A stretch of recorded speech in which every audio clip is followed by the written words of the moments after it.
Balik kulungan ng umano'y tulak ng iligal na droga nang mahulihan umano ng daan-daang libong pisong halaga ng inilalang shabu.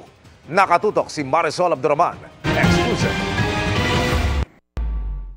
Kuha ito ng body camera sa kabaan ng Bonito Street sa Barangay Kaunlaran, Navotas City kanina madaling araw, kung saan makikita ang dalawang lalaki na nakatayo. Maya-maya, nilapitan sila ng isa pang lalaking dumating sakay ng tricycle. Sandali silang kinausap ito, sabay dukot sa bulsa at makikitang may inabot siya sa dalawa.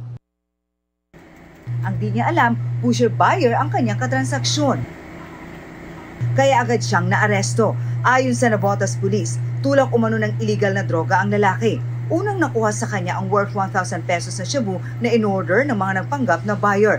Pero nang kapkapan siya, mas marami pang shabu ang nadiskubre sa kanyang bulsa.